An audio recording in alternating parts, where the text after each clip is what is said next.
Alors nous nous retrouvons pour le dernier signe du zodiaque, pour la part de fortune en Poisson. Ici, l'individu a l'opportunité d'expérimenter la somme de toutes les énergies créatrices du zodiaque. C'est une façon très subtile et bien sûr, cela révèle qu'il est en accord avec toutes les forces du cosmos. Il va rassembler celles-ci. Il est donc capable de fluctuer au rythme de la réalité invisible qu'il sait exister, au même titre qu'une réalité physique tangible. Ce natif est plus conscient, on va dire, que les autres, de ce que l'univers est composé d'une substance, parfois sans rapport avec la matière. Il a déjà expérimenté l'unité de toute chose pour s'adapter à n'importe quelle vibration et combler n'importe quel besoin. Si la part de fortune est ici placée, elle permet de transcender le temps, l'espace et la pensée, nous dit Schulman.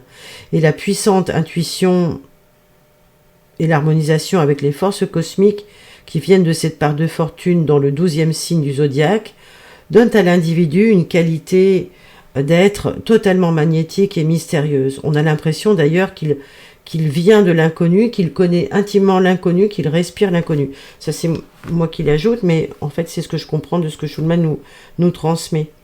À travers la part de conscience impersonnelle en Vierge, on voit qu'il perçoit la façon dont les gens essayent de planifier, d'organiser leur vie, et qu'ils ont parallèlement tant de peine à s'en faire une représentation globale, voire même en saisir la signification.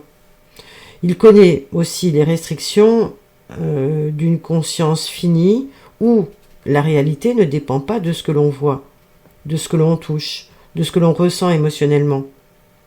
Ainsi, si l'individu veut être heureux, il ne doit pas s'identifier à cette réalité-là. Ses perceptions transcendent l'univers fini.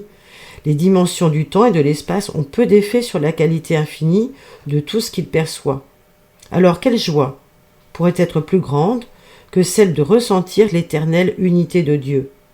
Comment pourrait-il y avoir sur la terre quelque chose qui n'en reflète pas une autre au-delà du terrestre? Comment pourrait-il y avoir quoi que ce soit qui ne vienne d'un état d'esprit? Alors sous différentes formes, et sans que cela soit verbalement transmissible, la part de fortune en Poisson permet de connaître l'essence de la réalité. En effet, l'individu se trouve entre le monde de Dieu et celui de l'homme, et il sait qu'ils ne font qu'un. Il fait donc l'expérience de cette unité. La personne qui possède la part de fortune en Poisson n'aime pas faire de compromis. Elle sait que de garder ou de rompre une promesse ne dépend pas toujours de la volonté personnelle. Alors, afin d'assurer son bonheur, elle doit éviter la tendance vierge à manipuler, à planifier, un mode de vie somme toute limité et spécifique, auquel elle devra ensuite se soumettre. Elle doit plutôt développer la capacité vierge de voir la perfection de ce qui est et laisser la vie suivre son cours. Avec la part de fortune en Poisson, on ne doit pas conquérir car on participe de ce qui est le maître du tout.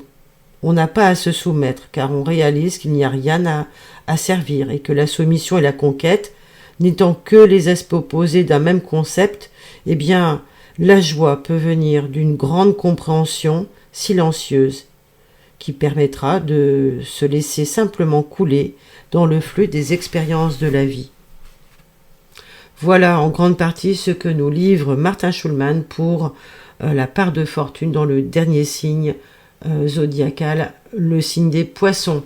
Je vous remercie pour votre participation active et toujours active dans l'ici et maintenant et dans le présent, pour vos partages, pour vos likes et merci pour vos commentaires. Si vous pouvez laisser vos commentaires, c'est toujours utile à tous.